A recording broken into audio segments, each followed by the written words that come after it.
Yo, welcome in everyone. What this is going to be is a very early 2 weeks ahead US Open preview. I want to detail some of the history that took place and the historical nature that is the country club at Brookline. I talked to a couple of people. So one person who played it as recently as 6 weeks ago, another person who played it hundreds of times, used to work at the sister club there. I got some interesting notes to share from them, kind of walk you through what is a unique setup for the 2022 US Open and how they kind of have arranged, turned 27 holes into the 18 holes that they selected to play the 2022 US Open. I'm extremely excited about it. Third major of the season. Let's get started. So I wanted to kind of start with some history of the country club. One of the oldest clubs in America that was ever founded. 1882, the country club was established as one of the 5 original charter members of what became the USGA. The other courses were Chicago Golf Club, Newport Country Club, Shinnecock Hills, and St. Andrews. Not the St. Andrews that you're thinking of that we're going to play the Open Championship a few weeks later, but St. Andrews that was located in New York. The piece of land, very interestingly, was once a horse racing track. So they've kind of built this course on what was a polo fields. Fun fact, sort of when Gil Hanse redid his familiar sort of historic renovation that he calls it back in 2018, 2019, they found several horseshoes and clay from the original racetrack from the 1800s when excavating some of the new bunkers that he placed there on that 18th hole right outside the clubhouse where that racetrack used to sit. Was originally designed by a group of members. So this is a classical country club in every nature. They essentially worked on 6 holes at a time. Reese Jones headed up a redesign ahead of the 1988 US Open. And obviously, I mentioned earlier, Gil Hanse and his partner Wagner were in charge of the redesign. They got boots on the ground in 2018. The majority of the work took place in 2019. And we haven't seen a big professional event since. Different than Southern Hills, but still Hanse, he like I mentioned too, he doesn't force his own style. He kind of takes the soul and the roots of what was the golf course and wants to add his sort of modern twist to it. That said, you will see some elements that may be familiar with Southern Hills. We're hearing his name a lot. He's extremely popular right now, but the roots of this golf course are different. It will play different, and I'll get into a little bit more of that later. Currently, the main course is ranked as the number 17 on the 100 greatest golf courses in America. That consists of the Clyde and the Squirrel course, which they call the main course. Those rankings, of course, from my good friend Stephen Hennessy, who works on the panel over there. Interesting note about the country club. This is a traditional country club in every sense, more than some of the modern golf clubs that you see. They have 14 different sports there: curling, skeet shooting, squash. Like, this place is blue blood, old school. They have an ice and figure skating pond that sits behind the signature hole, which is the 3rd green. Like I mentioned, blue blood members. You're going to see, if you look at the member list, a lot of John David Thomas, the 4th on this list, people whose families have been intertwined to this place from inception. Notably, Tom Brady, who had his mansion with Giselle basically adjacent to the course. Took years before they accepted him to be a member. Finally was granted membership privileges in 2017 after applying numerous times. The membership was worried about accepting Tom Brady. So they finally granted him that membership. Like I mentioned, they basically essentially live on the property. And a lot of the existing membership was apprehensive about bringing someone of his high profile into the club. They want it to be very private. So just to kind of give you a little insight in the club itself. Hosted 16 USGA championships over the years, including the monumental 1913 US Open, which was sort of a breakthrough in what is now American golf. That was won by a kid who was an amateur who lived across the street in Francis Ouimet, who ended up defeating 2 of the more prominent professional European players. It was a big, booming, trademark event for American golf.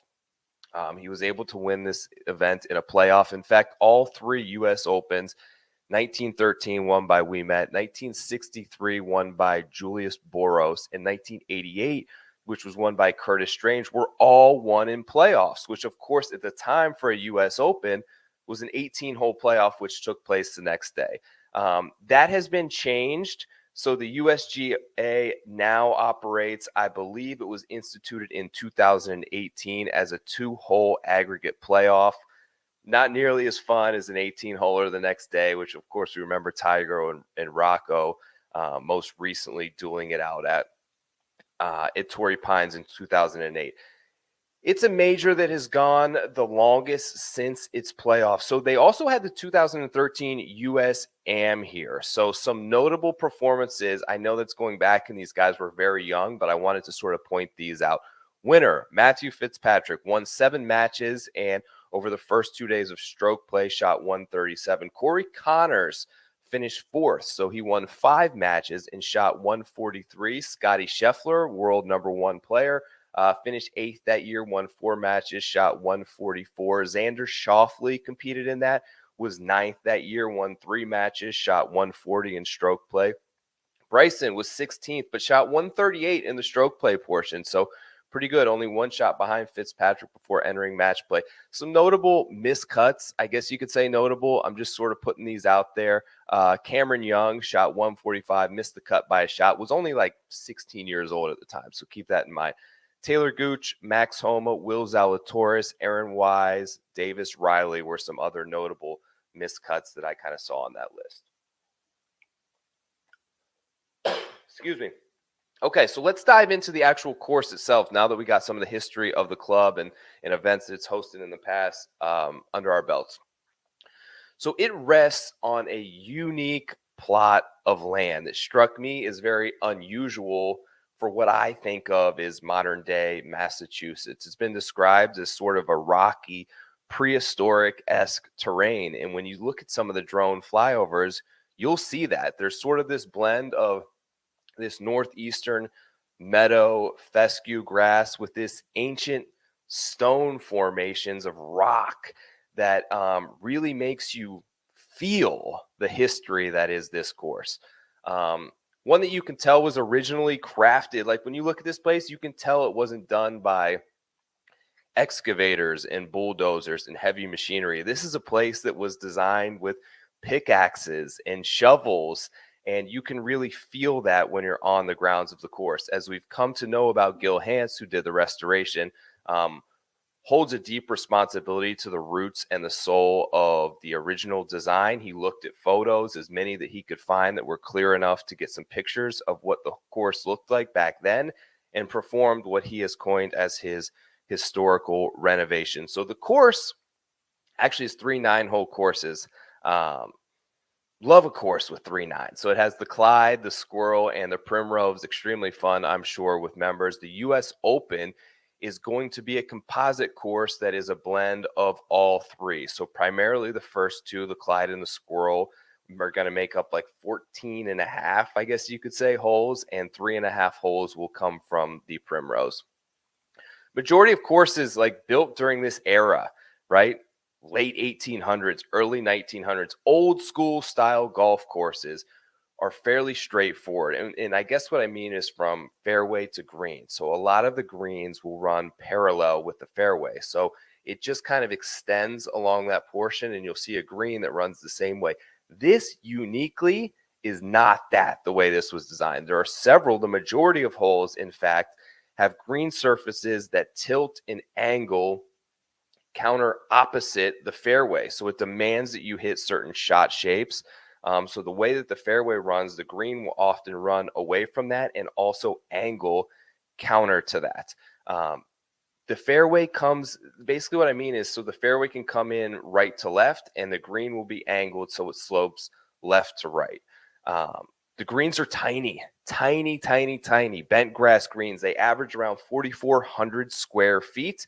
The only thing we see similar to that range of minute size is Pebble, which is a little bit smaller on the PGA Tour. These would be the second smallest greens that we see the entire year on tour. Here's what Gil Hance said about the greens. Quote, "There's a real juxtaposition between these massive landforms and fairways weaving through them. Um, and you're almost always terminating in a tiny green. They're actually the smallest greens we've ever worked on. It's quite interesting, quite different. That's what Gilhan said. Note, so we saw hands at Southern Hills. Here's the difference. Rough is back. We are not going to see the runoffs into short grass pitching off of tight lies that we saw at Southern Hills. There will be some similarities. That's not one of them. The US Open traditional rough that surrounds these greens, 4 or 5 inch rough, will be back. It will be in 4/4. It will be difficult. You are going to see pitch out sideways back into fairways. They are graduating the rough once again, like the US Open typically does. So you'll see that first level of probably 2.5 to 3. We'll get to 3 on Sundays, and it's going to get worse the further out that you get. Keep that in mind. It's going to be played as a par 70, roughly 7,264 yards. Of course, that is flexible, dependent upon tee boxes. There are 2 par 5s, one on each side, 4 par 3s, one super unique that I'm going to talk about in a little bit, and 12 holes that are par 4s. So I wanted to kind of bring up I'm going to bring up like a little, I guess you call it slideshow here of some images that I wanted to kind of show. So the country club. So this first image that you're going to see here is showing the horse track and what was a polo field. So you can see that is the first and the 18th fairway that were originally designed within that track, and that sort of still maintains today. Obviously, they've removed the track, but just to kind of show you some of the history. There's Francis Ouimet, that is in the top right there, and there's a picture of the clubhouse, which is still beautiful, historic, looks amazing. It kind of has, the front of it kind of has this yellow color to it, which I found was very unique. So here's the routing that they have selected for this year. You can kind of see that there are holes essentially that are unused within that. That's relatively interesting there. So you'll see a lot of those.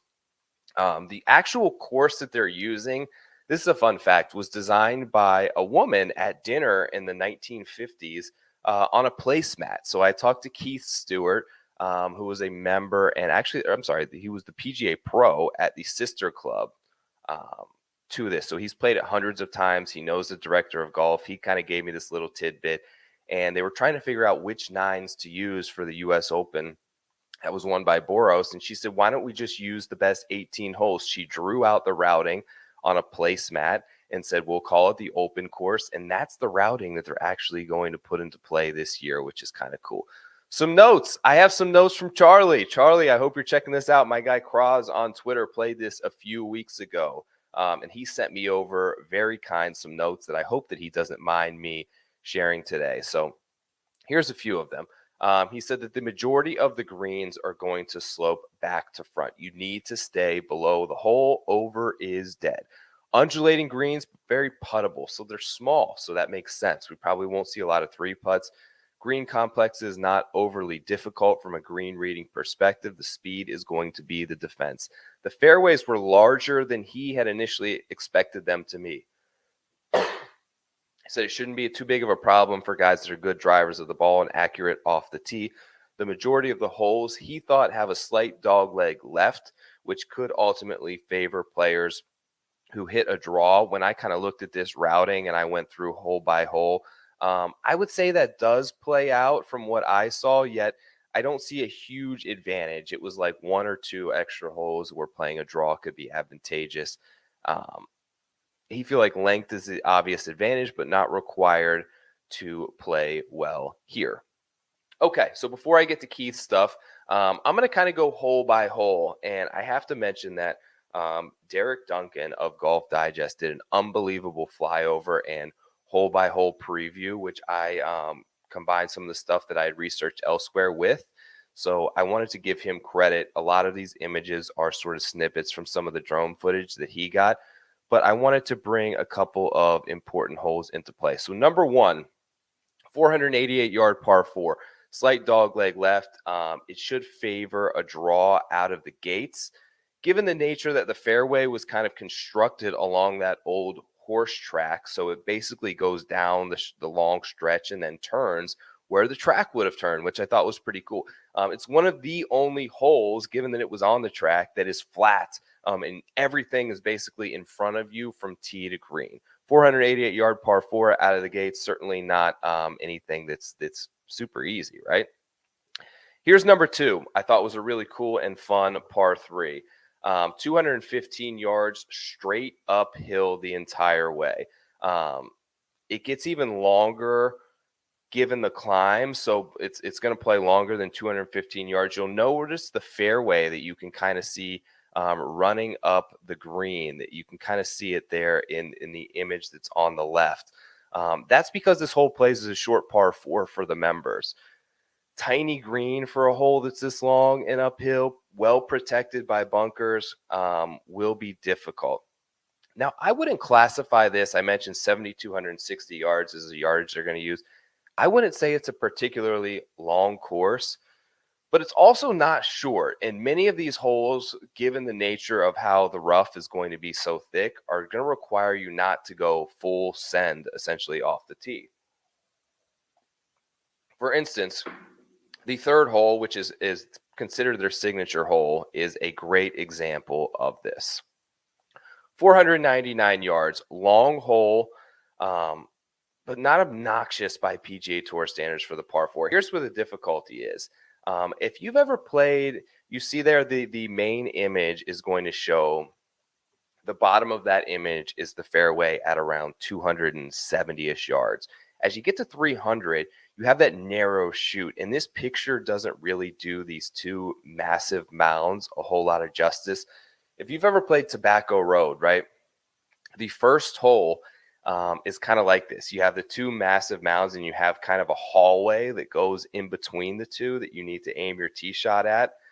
This is kind of that, but not straight. So it's weaving the entire way slightly to the right. The problem if you lay back into this shorter stuff is you're totally blocked out by these mounds. Your second shot is nearly blind.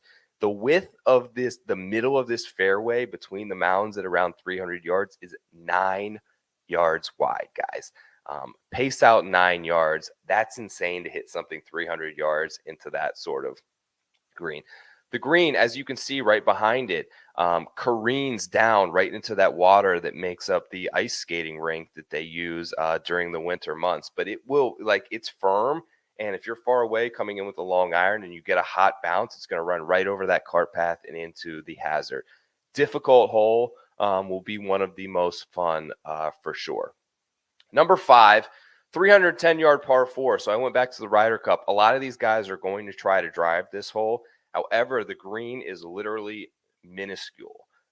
Laying back is not necessarily easy on that hole. The fairway, if you lay back to 100 yards, slopes massively left to right. So you're going to be on a side hill where if you're a right-handed player, the ball is going to be well below your feet, which makes hitting that shot in difficult, hard. You want to push it to the right. Number 8, this is the first par 5 that you get. Beautiful golf hole here. Short, right? 555 yards, but short doesn't necessarily always mean easy. Plays uphill essentially the entire way from fairway to green. Second shot is going to be into a small green. Anything short that you hit that doesn't carry onto that surface is going to roll all the way back down to your feet, probably 50 yards out. And you're going to have to hit a totally blind chip shot to an elevated green. You can kind of see that in that top right picture there. The third picture on the bottom right is looking at it from a little farther behind, give you just an idea of how uphill and small the surface you're going at is. Hitting a blind shot where you can't even see the flag stick from 50, 60 yards out is difficult and can turn this from a potentially easy birdie hole into a par. It's just going to make it very, very tough. Number 10, this is a really cool golf hole that they nicknamed the Himalayas. So this played as a par 5 in the Ryder Cup. You could see the first image there. The bigger one is going to be the tee shot that comes downhill. Now this hole, just the way it maneuvers is so cool and swivels back and forth, kind of like a snake. You can just tell that it doesn't have that smooth, elegant nature that a golf course designed today with excavators and bulldozers would have. They really used the contour of the land. The picture that you see there, if you're watching this on YouTube, in the top right is looking back from the green up the fairways. You see the rock formations. Like, you get stuck on one of those, you're screwed unless you're Davis Love in the Ryder Cup. Look up that shot. But very fun hole going uphill back into another tiny green. Um, it's just a wildly fun golf hole. The fescue kind of covers a lot of that rock incoming, and then you'll see the face of it on the backside. Looks prehistoric, looks ancient, looks cool, looks the country club. Like, this hole kind of encompasses a lot of that. Okay, number 11. Hole's going to get a ton of attention, and it rightfully should. Not often in the U.S. Open are they going to play a difficult par 3 from 130 yards. This year they are. The last couple of times, so they played this hole back when originally when Francis Ouimet won, and the professional players hated it. They were highly critical of this hole. This was essentially the reason why he won. I believe he picked up 2 strokes on both guys on this hole, and they were critical of it. You can't have a hole this short in what was a U.S. Open championship. Like, it's called a Redan, and it's kind of a tabletop, but it's just the name of it. I wouldn't necessarily, I don't know. I wouldn't necessarily label it that. But it's going to be difficult. Like, you miss long, you miss left, getting up and down from the rough on this tiny green that I mentioned is like an upside down bowl, is going to be very, very difficult. Protected on the left side, incoming by bunkers and short by bunkers. It can play 142 yards. It can play 102 yards. I hope they put a front pin and move the tee up a bit so it plays as a 100-yard shot one day. I think that they will. It's going to require the ultimate control and just a fun, unique hole that we don't see a ton of holes like anymore on the PGA Tour. Number 13. So this is an interesting one. So the look on the left image there is going to be of the fairway. So you actually tee off. This is a composite hole that doesn't actually exist on any of these courses. It's a long par 4, 460 yards. But what's unique about this is you play from one tee box into one fairway. And what you'll see if you look at that top right image that I have. So the front green that you're going to see on the bottom portion of the image is the way this hole traditionally plays. They are playing this hole to that back green, which is about half the size, which is normally a par 3. You can kind of see that tee box there that plays over the water. From the other course, this gave players fits the last time that they used this. I think Arnold Palmer was in that playoff with Julian Boros and made triple here. It's difficult. You have to go into a tiny green with a long club, and now you're playing over water into a hole surrounded by bunkers versus the members play it as this sort of front green here with no bunkers and water is only long. It's going to be hard. We could see some fun stuff there. Now, another composite hole. This is going to be the signature par 5. Number 14, now consisting of 619 yards. So back when they played the Ryder Cup there, this was a shorter par 4. That said, nobody made par on it. Like, it was almost impossible then. There's going to be a forced carry off the tee box that, not too many guys are going to have problem carrying it to the fairway. The problem is if you miss. So this, if you look at this middle image, this where you see the fairway end and the next one begin is a drastic, like, upward shot. Keith Stewart, who I talked about, described it as hitting it up onto the roof of a Walmart from the fairway. If you can't get it in the fairway with your first, you're likely going to have to chip out back into this first fairway. So you're not able to get it up onto this second plateau that gives you an angle and a view of the green. Therefore, if you're hitting your third from the first fairway because it required a chip out, it is a totally blind shot. You can't even see the green. The director of golf described it as one of the most difficult 2-tiered smallish greens on the course. If you aren't on that upper level plateau which even to get there, if you're in the fairway, is 525 yards just to get to the front of it uphill. That's to leave yourself a wedge in. Uh, I There could be some guys that get it there in two. I don't know if the risk is worth the reward. I'm sure there always is. These guys, we always see these long par fives, and we're like, no one's going to get there. I remember Southern Hills thinking that, and then guys are getting there, right? They could play with the tee boxes. Still going to be difficult. I think that this is probably going to be a deciding hole come down the stretch, which is really unique. Now, number 15 is a 500 plus yard par four, long, wide fairway. You're coming sort of over these rock bluffs. Interesting, the entrance road to the clubhouse kind of runs directly through the middle of that fairway. They did expand that green quite a bit when Hans did the renovation because they knew they were going to push it back to around 500 yards. So you had to give them a little bit more green to work with. 16, his closing stretch is going to be electric. 16 is an uphill, 200-yard plus par three that is all carry and has devilishly deep greenside bunkers. That said, you'd rather be in those than be in the rough. And I think that that's going to be a consistent point throughout this course. Anytime you're at a U.S. Open, these players would much rather play from the sand, no matter what the lie, than play from the rough and essentially have to chunk and run it. 17 is a cool hole. I just have 18 left here, but 17 is going to be one of the most famous birdie holes that you will all remember when you see it. It's only 373 yards.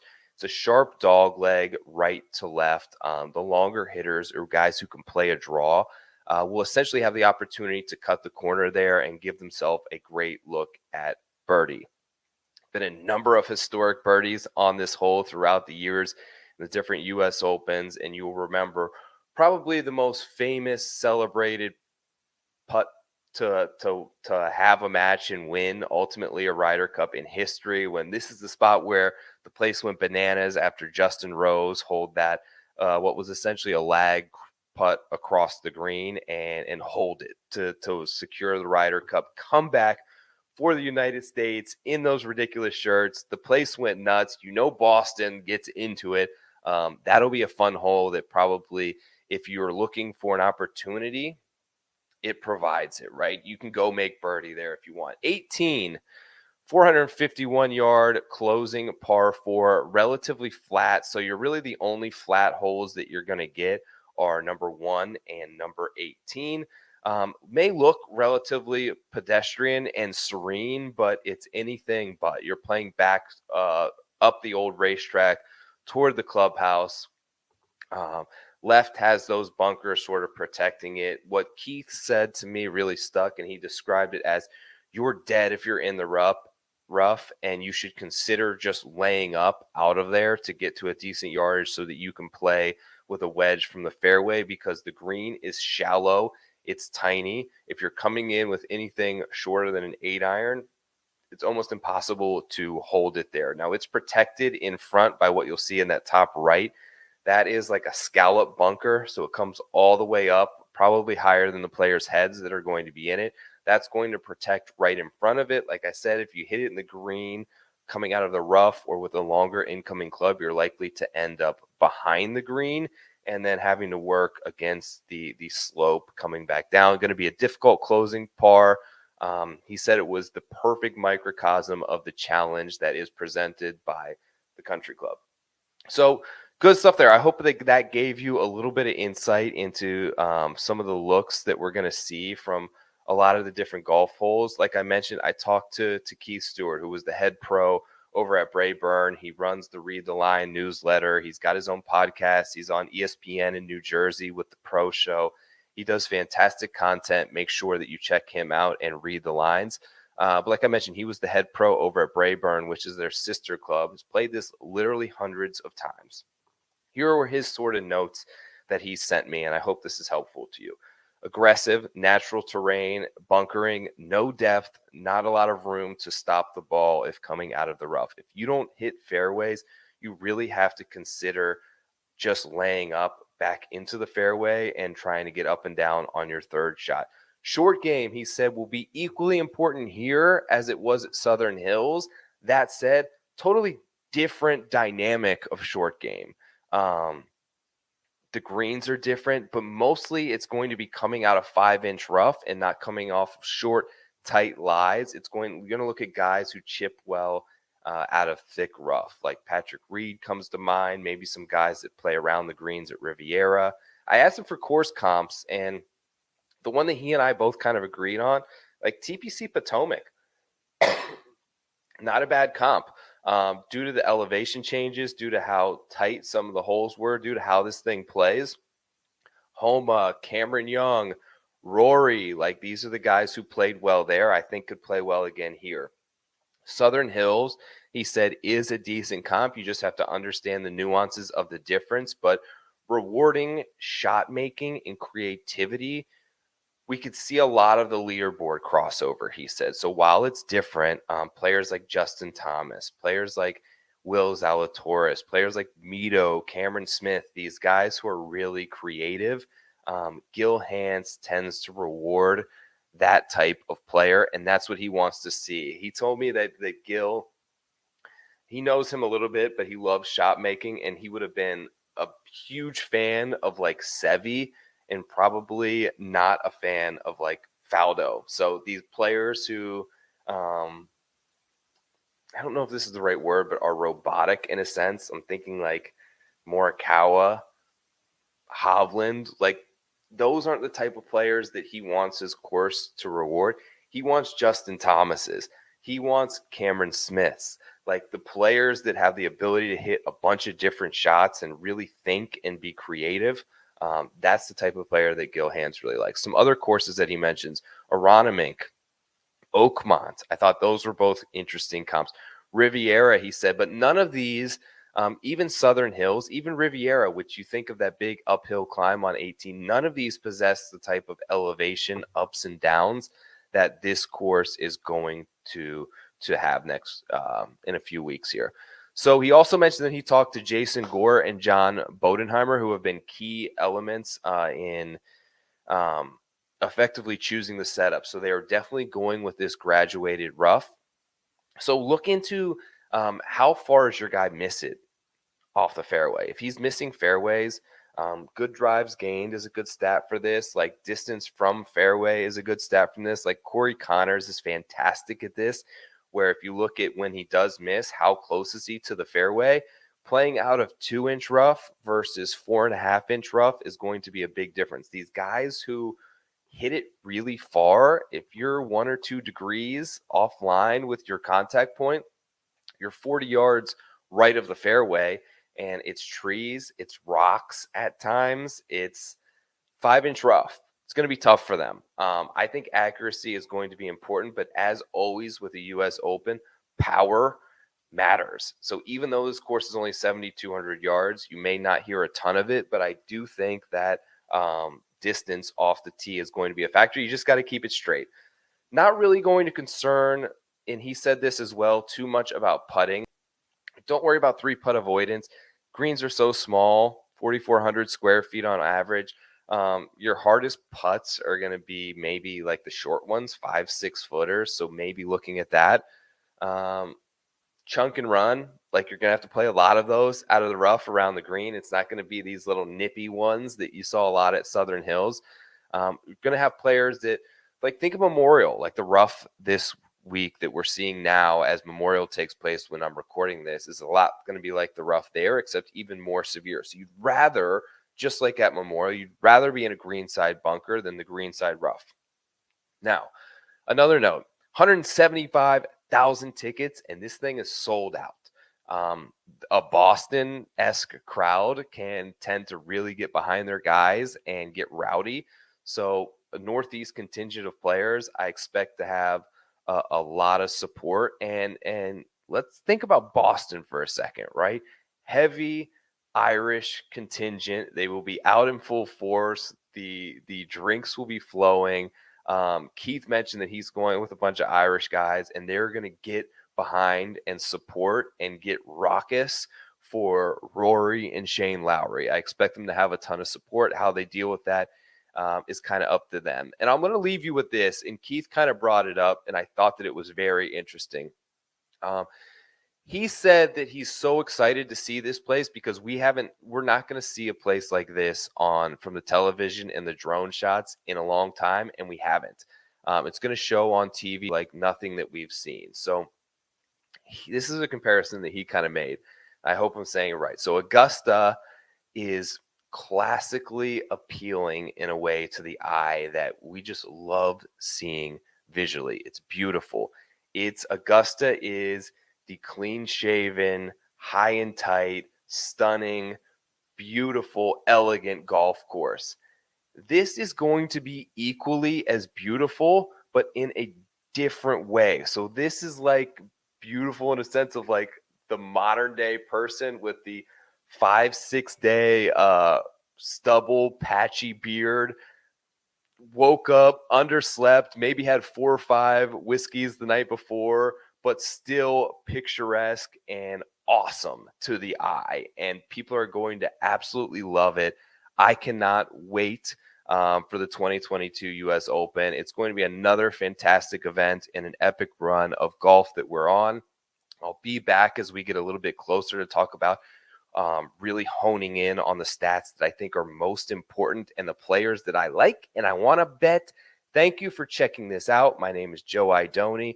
Please subscribe to the Preferred Lines podcast if you're checking this out on YouTube or you're listening on iTunes. I hope that this was helpful in giving you an early stroll through the country club and what is going to be a fantastic 2022 US Open. Thank you all once again. I'll see you soon. You know the deal.